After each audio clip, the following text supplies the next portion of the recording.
So, Uncle Charles, you are our very first returning guest to Rolling Through Negotiations podcast, and it's wonderful to have you here again. Thanks, brother. Thanks for the honour. I appreciate it. And you reached out a couple of weeks ago and said, hey, let's have you on for your amazing Van Talks podcast. And we did that. And I thought, you know what, it'd be great to have a yarn with you on Rolling Through Negotiations podcast again. So that's why we're here. But I'm really excited to be able to ask you some of the questions because I think that the listeners are really going to get a lot of insight into some of the things you've come across, some highlights, some points to do with reconciliation, truth-telling, treaty. So it's pretty powerful stuff that we're going to be covering today. Yeah, well, see, it's all happening here in Victoria, of course, which is one of the great things about being a journalist and podcaster and broadcaster in Victoria when it comes to black matters, because we're covering all of those things here in the real world. So really looking forward to yarning about that. And you've got an amazing radio voice. Every time I hear you speak, I think of this, classical radio presenter. I've got to say, it does remind me of when I was a kid, Matthew, up in New South Wales, and I was listening to John Laws, who, of course, had the golden voice of radio. And one of his callers called in because it was talkback radio and said, "Oh, John, you have such an amazing voice for radio. How did you develop such a voice?" And you actually heard the guy taking a drag of a cigarette in the studio, saying something along the lines of, "Pack of Marlboro a day, darling." So, not a good model to go forward on, but it is nice to at least have a decent voice. But good for radio, that's about it, brother. You know what's really interesting? Let's start on this point, right? Because that's a really interesting point. Even when we think about working community, negotiations, personal excellence, the point of the natural flair. And you always expect people to speaking about, hard work, discipline, all these kinds of things. And I'm just thinking about this in terms of John Laws. He might not have been in the office or in front of the mirror practicing his pronunciation daily, but he had that Marlboro cigarette and enjoyed what he did. I wonder which one's better in the long run, because we always hear the hard work ethic, all these kinds of things, but maybe just enjoying and having that naturally good time and natural gift shine. Maybe that's sometimes the better approach. Look, I don't know. I think it's a combination of so many things, Matthew. I mean, I was very fortunate to get into radio and to podcasting, and it was purely by accident. I'm sure a lot of broadcasters are in the same way, but I mean, I started off my career after I left the army in the mid-'80s as a print journalist, and that's what I started doing. But it was only around about, I think, 10 years ago when I paid a visit to a local radio station that the station manager, the late and great Uncle Jim Remedio, said to me, "Oh, you've got a great voice for radio. We'd love you to come on to 3KND, Victorian Aboriginal radio station." And I said, "Look, as long as you don't expect me to play music, as long as I can do current affairs, that's it." So, I mean, that was a pure accidental thing. My voice, well, look, I admit that up until 5 years ago, I did smoke far too much. It's not a good life decision, I'll say that. But yeah, look, I admit that I have a decent voice even before I started smoking. And it's just a pure, I think, run of luck with things. You've got the voice, you've got the passion, but ultimately it comes down, what do you really enjoy? What gets you up every morning? And I know we'll talk a bit about it further on, but what gets me up every morning is the ability to work with mob right across Victoria and help promote the positivity that is Aboriginal Victoria. And you've had some amazing guests on your podcast covering such deep and critical issues, really. I've been very fortunate, yeah. When you think back, what are some of the highlights from your guests, from your episodes, from the topics, those lived experiences, the levels of resilience, those people that you've had on who are focused on negotiating better community outcomes? I mean, what are some of the real highlights for you? For me, wow, you brought in so many things then. I mean, my podcast only started in 2023, but I was on radio for quite a few years before that. So I've had the absolute honour of interviewing and yarning with literally hundreds and hundreds of people over the years. And some of the ones that have stuck really with me, I think more recently are some of the people from the First Peoples Assembly of Victoria, people like Reuben Berg, Ngara Murray, these are the people who were really at the forefront of negotiating treaty with the state government. And I've got to tell you, because this podcast of yours is about negotiation, that I walked away from every single one of those interactions with these people in absolute awe of what was achieved. I mean, when you think about it, the modern treaty process in Victoria really started in 2016 when the state government said, what do you want? Do you want constitutional recognition in the Victorian Constitution, or do you want treaty? Now, that was the start of it. And the fact that 10 years later, we had the Treaty Act of 2025, it was an amazing thing. And I had conversations, off the record and on the record conversations with so many of the negotiating team, and the resilience they demonstrated, the ability to understand the state government's perspective and the broader community's expectations was outstanding. And I learnt so much from that. And some of the interviews talking about, for example, the Treaty Act itself, talking about the community engagements and the challenges these people had in community engagements to determine, what should we put in treaty, and then to go away and prioritise it. Absolutely awe-inspiring stuff. I also want to point out some of the greatest, or my particular great heroes, people like Auntie Jill Gallagher, who is currently the CEO of the Victorian Aboriginal Community Controlled Health Organisations. She was the Victorian Treaty Advancement Commissioner in 2018, 2019. And the resilience that she and others have shown, especially during 2023, and of course you've got to mention Thomas Mayo, for goodness sake, despite all the crap that was thrown at them by the media, by community, it was just incredible that they continued to push forward with what they knew was right. And there's no shortage of them. I mean, frankly, there's not one interview that I've taken to air that I haven't walked away thinking, oh my God, that person is amazing. And that's the beauty of my job. You did really well in answering that question to Uncle Charles, because it was such a broad question, but I can feel and sense, and I know in the answer that the treaty process is something that's really touched home for you. Yeah, very much. In this process as well. And I think that there's two ways to look at the treaty. There's a pessimistic way and there's a very positive optimist approach. As a lawyer, I naturally become quite pessimistic, but as a community man, as somebody that wants to see Aboriginal people succeed, I've become very positive and optimistic in the treaty approach.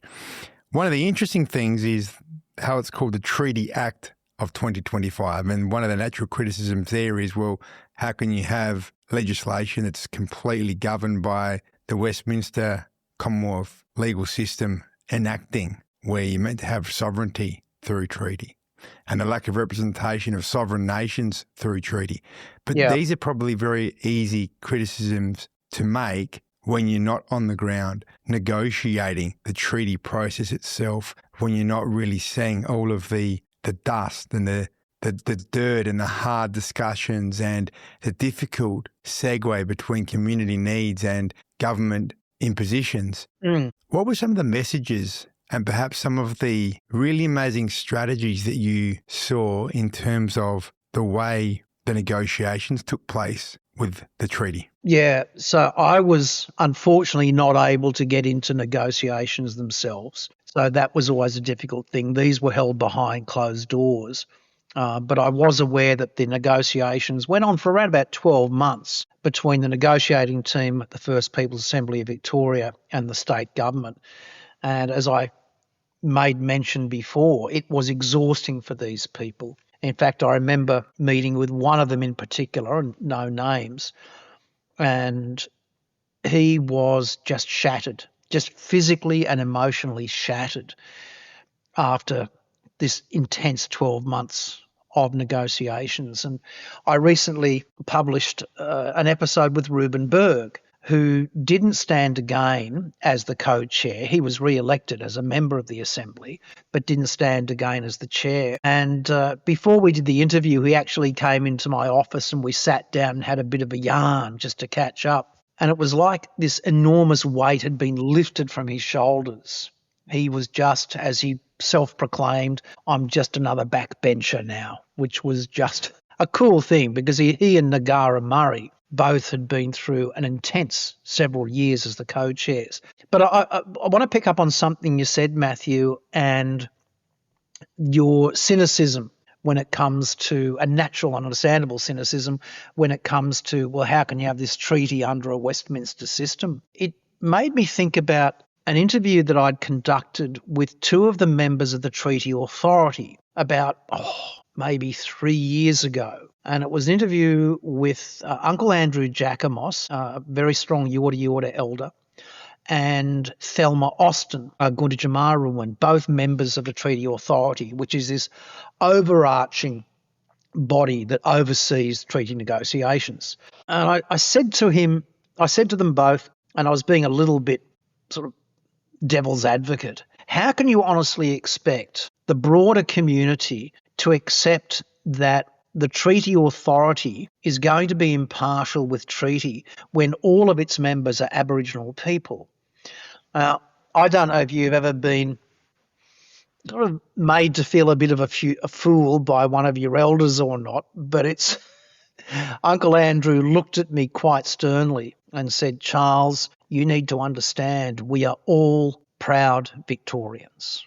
We do not want something that goes wrong for our neighbours who are non-Aboriginal. We want something that is beneficial to all Victorians. And this is an important lesson to take away, is that in order to achieve that negotiation fairness, you've got to settle on a system. And the reality is that the overpowering, omnipresent system with which we live is that Westminster system. So in order to get something in place, in order to ensure that governments adhere to it, well, we have to go with their language, and that is legislation. And I think the fact that our elected representatives in the Assembly were able to seamlessly work in with the government, an organisation that many of them had no experience in dealing with, and bring about that result was incredible. And the other point I want to bring out here, and I'm not intending to, fly the flag of treaty,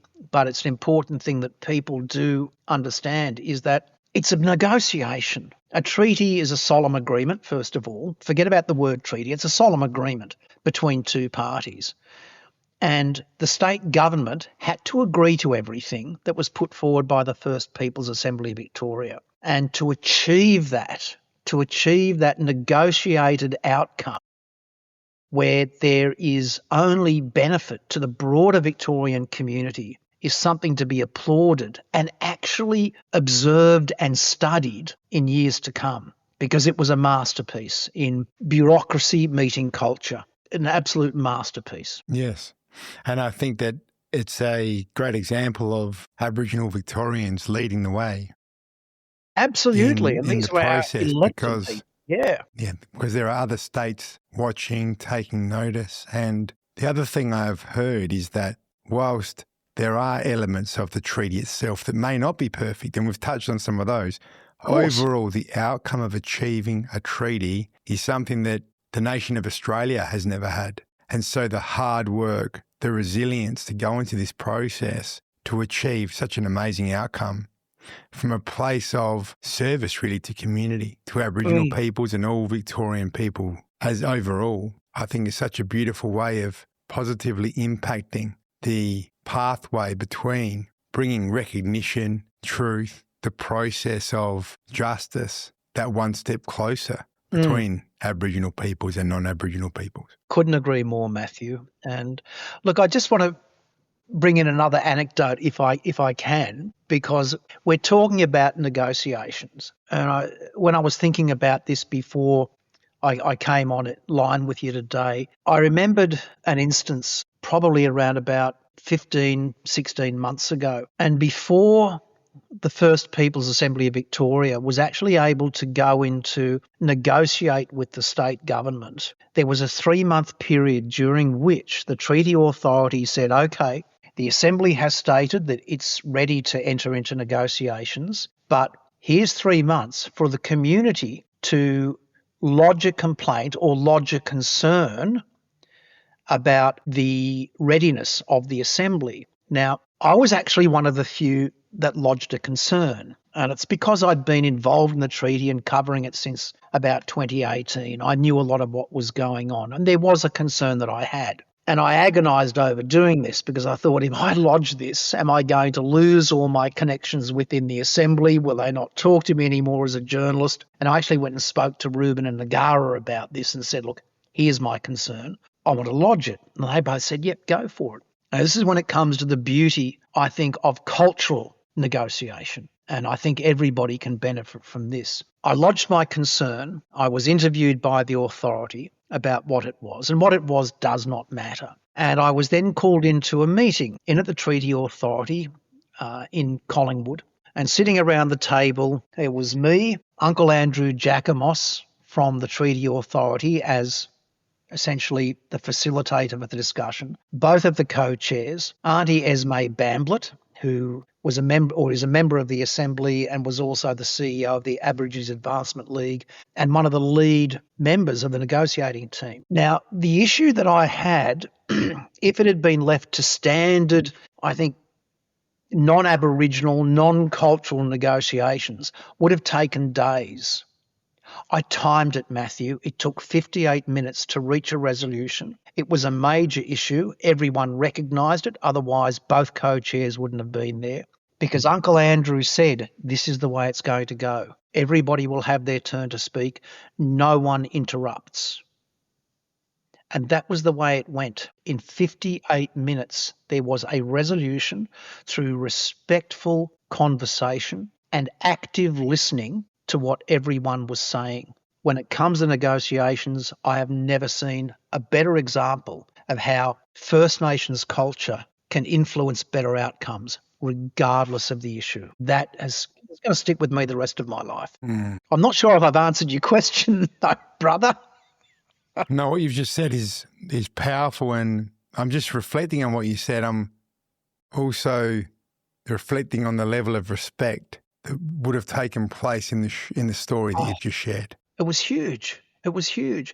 And everyone respected everyone. And the beauty is that because we were able to respectfully negotiate an outcome, and I'm pleased to see that it's an outcome that's still paying dividends and still playing out in the treaty process today, it was just an amazing experience. And I just wish that everybody could approach negotiation this way with respect. I mean, I've yet to see a negotiation where everybody walks away and they're all deliriously happy, Matthew. I've yet to see that. I've never experienced that in my life. But to walk away and trust the other person that this is happening, that this is the best you're going to get, and you're not having to make great concessions, isn't that the ideal outcome? Yeah, it's, I think, something that rings a bell from a legal dispute perspective, because something that I say to clients, for example, when they're involved in a legal dispute that they may not want to be in, or they might have been the party that actually brought forward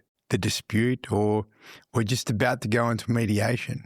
One of the things that I say to clients in these sorts of circumstances is to be prepared to get less than the absolute very best outcome. Yeah. Because sometimes in negotiation processes, you need to be able to understand what is your absolute bottom line and absolutely aim as far above the bottom line as you possibly can. But knowing that bottom line so that if you need to make concessions to be able to put this part of the story behind you and move on to the next chapter, sometimes that means, exactly as you've said, Uncle Charles, not fighting tooth and nail for that 100% knocking the ball out of the park outcome, although that sometimes can happen. But more realistically and more often, more commonly, what happens is parties are advised and parties need to be willing to accept less than the perfect outcome to bring forth the resolution. Matthew, you couldn't speak truer words, and seeing as we're talking about treaty,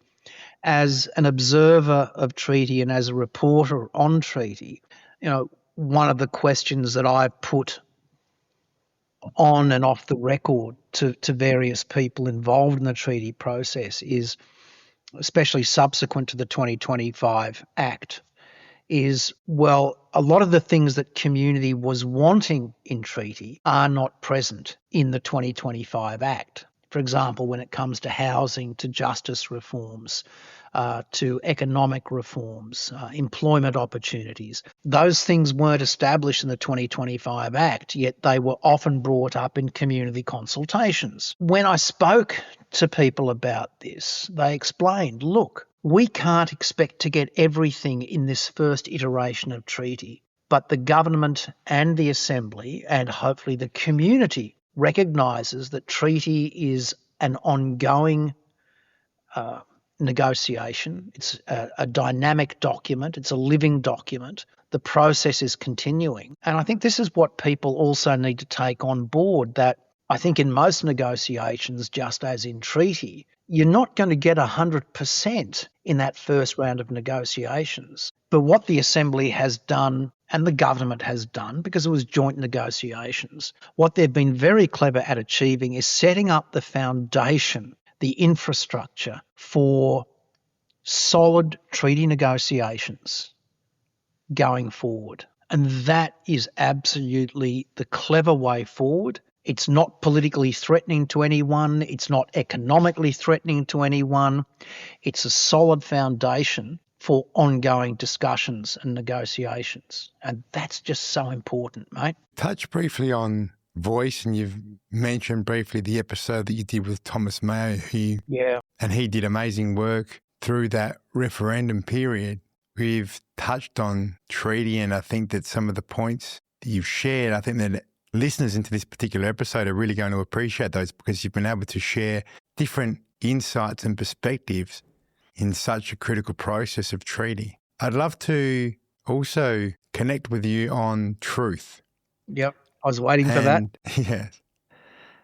And I would love to connect with you on truth. From the guests that you've had, the stories that you've heard, the experiences you've been able to be a part of through your Van Talks podcast, what are some of the principles and perhaps stories and highlights to do with truth-telling that have come about that your guests have been able to share with you? One that really comes to mind, and so many come to mind, because I was very fortunate to have good access to the commissioners, particularly Wurundjeri woman Sue Ann Hunter and Gunditjmara man Travis Lovett. But I think when it comes to truth-telling, one of the most telling and impactful interviews I did was with, I can say his name now, a fella by the name of Uncle Al Harris. And Uncle Al was a Noongar man. He'd been in Ballarat for several decades and was a highly respected Aboriginal leader in that community. And I caught up with him. I actually drove up to Ballarat specifically to have a yarn with Uncle Al. And this would have been, I think, 18 months ago. And we're sitting down recording this yarn, and that yarn is actually on my website. And I said to him, why didn't you give evidence at the Yurok Justice Commission? And he said, well, look, I can't exactly get into Melbourne, and, I've got obligations here. And they were here. They were up at Ballarat, but no one told us. But I know that I'll get an opportunity to share my truths later on. And he had some really heavy-duty truths to tell. And he never got the opportunity, Matthew, because he passed last year. And that really impacted on me, because so many of our elders passed before they had the opportunity to share their truths. And that is a true tragedy. Regardless of what side of the political divide you're on, if the truth dies, there's no bringing it back. And that's the tragedy about that. But there have also been really important interviews that I've done with Travis Lovett, with Sue Ann Hunter, with Auntie Eleanor Burke, who was the chair of the Yurok Justice Commission. And what really I think was telling for me was the impact that it had on them. And they were constantly being subjected to this. And it wasn't just the commissioners to whom I spoke, it was also to some of those within the staff, the engagement people who went out into community and actually listened to a lot of the truths. and encouraged people to share their truths. And then an interesting one that I did only recently, and people wouldn't have thought of it, was Daniel James. Now, Daniel James is a Yorta Yorta man. He's an award-winning writer and journalist, and he's also a radio broadcaster and podcaster. And Daniel was the author and creative lead on one of Uruk's final reports. And I actually said to him, how do you take it on board that you're condensing all these, these incredible and highly impactful bits of evidence and submissions, and be almost clinical in bringing them down into a report that could be digested by the community and by the government? And he was just very open in what he said. It was just one more part of that colonial load that was put upon him. That really sums it up for me, is that colonial load that was on our commissioners, and it was on the staff of the Uruk Justice Commission, whether the truth takers or the authors of the reports. It was a hard thing for them to go through, but from a positive side, because we always got to look for the positive, Matthew. Yes. I do remember back in 2019, or early 2020, I should say, when the First Peoples Assembly of Victoria had a full chamber meeting at the Aborigines Advancement League at Thornbury here in Victoria. And Jason Kelly got up. He was an elected member of the Assembly at that stage, and he put forward a motion saying, look, we can't go forward with treaty, even though we've been elected to push forward with the process, unless we have truth-telling. We're aware that there's a lot of talk in community, on LinkedIn, on social media, that we've had enough truth-telling. What we need is action. And yet we have other people who are advocating for more truth-telling. I believe there's room for both. We must always be capturing the truth, because just as with Uncle Al Harris, we can't afford to lose those truths. But those who are calling for actions based on that truth, that's critical as well. Recently I spoke to Shelley Ware, who's a South Australian woman, one of the great educators when it comes to First Nations culture to be embedded within the curriculum.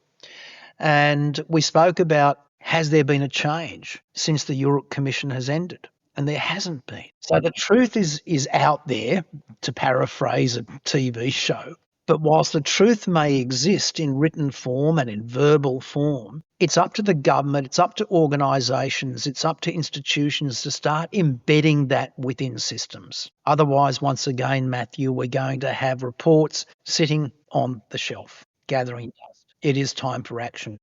And this really is where integrity in the process is so important, because if we look, for example, at the Uluru Statement from the Heart, where it speaks about truth-telling as one of the core pillars, it says that we need to have a full, honest accounting, really, of exactly what took place, having the truth told, but then also having the disclosure of understanding, the heart-open approach of understanding, healing, and achieving justice and change as a result. And I think that when you speak about people like Uncle Al Harris, who was unable to speak his truth, that definitely shows that there is a deeper place for more truth to be told. I think also when we see, for example, the Uruk Justice Commission, where elders and Aboriginal people just stepped forward and spoken, reopened wounds, shared story. And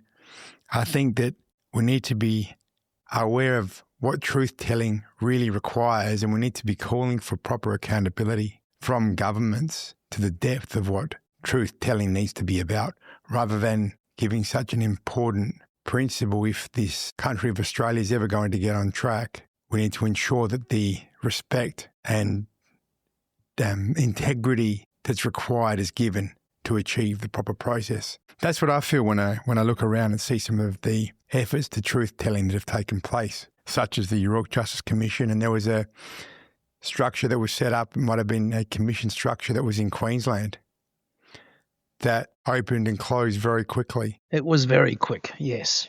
Yeah. Hmm. Look, all we can hope for, Matthew, is that other states and territories look at what's being achieved here in Victoria and really recognise there is no harm in voice, in treaty and in truth. It's not going to damage the community and society. If anything, it's going to make a better one that's able to move forward. And I'm always taken back to that very last line of the Uluru Statement from the Heart, just 18 words. We invite you to walk with us in a movement of Australian people for a better future. And that sums up truth, it sums up treaty, it sums up reconciliation, it sums up voice. That's what it is. There's nothing to be scared of in these things. But you are dead right where there needs to be accountability. There needs to be a recognition of the need to bring about a change to systems that have been designed to work against First Nations people. We've seen changes to bail laws here in Victoria, and while the intent may be honourable to protect communities, one of the direct results of that is that you have Aboriginal mums, single mums, Aboriginal kids being thrown into jail, where they should be out on bail. And the system is simply not working. People say the system is broken. System is working as it should. It's just, or as it was designed to work, not as it should. It's designed to work against disenfranchised and disconnected people. So there needs to be that accountability. There needs to be a recognition of, here are the truths. Here is the impact that colonisation has had for the past 200 and nearly 50 years on First Nations people. The loss of languages, the loss of culture, the loss of peoples, for goodness sake. The loss of childhood, the loss of innocence. How do we address that? Let's move forward with that. So we have the basis of truth. Now's the time to bloody well act upon. Yeah, indeed. But like the process of treaty we spoke of, we can bring a positive lens to the steps towards truth-telling that have taken place. And we can say, look, at least they have had the O'Rourke Justice Commission. At least some people have had the opportunity of speaking truth, and stay positive and hopeful that the truth and the story and data that's been captured is all going to be used for the healing process. We're also very fortunate here in Victoria that under the Treaty Act of 2025, truth-telling is an ongoing process now. So under Going Wild, which is that umbrella organisation for treaty now, we have ongoing truth-telling. It's not a royal commission, so they don't have the powers of a royal commission. But they do have the authority under legislation to get out in community and continue the truth-telling process while simultaneously working under treaty and working under that legislation to bring about the change that truth-telling delivers. And that's what we've been talking about. And that's the important thing, that Absolutely. accountability, that change to the systems. From my perspective, in what I like to refer to as community negotiations, that's when I go out there and I present on treaty, because I'm often asked to go and talk about it. I don't actually go out and advocate for treaty. I simply say, this is what we have. This is what's taken place. So I present facts. Just as in 2023, I think the most impactful presentations from those who wanted a yes vote were from people who simply spoke about, this is what the voice to Parliament is all about. This is what it will do. They got away from the rhetoric. They got away from the guilt. Well, you've got to vote yes because this is what's happened to First Nations people. It's just you presented the facts. And within treaty, as far as I'm concerned, it's exactly the same thing. When you're talking to community, when you're talking to your family, it's all a matter of presenting facts and knowing that when that negotiation, when that conversation is not going to proceed any further and achieve anything. I was at a recent country event in regional Victoria, and I was helping out some local community members share information about treaty. And these weren't non-Aboriginal people. They just wanted to share information about treaty at an expo, a farmers' expo. And we had one fellow come by and say, well, there was no stolen generations. And I said to him, oh, that's a bit of an interesting take on history. And he said, yeah, well, if they were taken, it was only to get them away from all the incest. And I just grabbed my colleague by the arm and said, let's just walk away from this one, essentially recognising this negotiation was going to go nowhere. And I think that's an important lesson that we learnt in 2023 when we saw so many people that had succumbed to the misinformation campaigns of the ultra-conservatives. We simply had to walk away from those conversations. There are so many people out there, Matthew, I believe, who are wanting to hear the truth, who are willing to take on board, wow, here's the reality of the state in which I live. Here's what we can do as ordinary citizens to walk together in a movement of Australian people or Victorian people for a better future. There are tons of people out there. So that's what I urge everybody. Turn away from those negotiations or conversations which you know are going to go sour and just concentrate on those people who want or are willing to hear you. Before we move on, I've got something to ask you. Okay. That's fun. And you can use a bit of imagination on this one if you like as well. Question is, if you could ask a single question to anybody that's currently alive or has ever lived, who would you ask a question of and what would you ask them? Easy. And it's not going to be anything that anyone would ever pick from me, but it would be, I would ask a question of Yusuf Islam or Cat Stevens, who for so many decades has just been my constant companion, I think, in understanding so much in the world that goes around us. And I would ask him a question. When you wrote the song Peace Train around about 1970-71, what were you really hoping for, and have we gone anywhere near what you were hoping that we would achieve? So as I said, not something that people would expect of me, but that's the first thing that came to mind, and I stick by it, Matthew. Beautiful. I think that's a great question for such an amazing person in Cat Stevens who has inspired many. Absolutely, brother. Your work's amazing as well. And what you do is inspiring. You're somebody that I look up to in terms of the podcasting journey. It's been fantastic connecting with you today. And for Thanks, those mate. people, for you guys who are listening to this episode and you want to get a bit more content with Uncle Charles, then go and check out his Van Talks podcast. Before you do, though, just make sure you press that like button, share this episode, subscribe to Rolling Through Negotiations so we can keep on bringing more fantastic episodes just like this one. Us.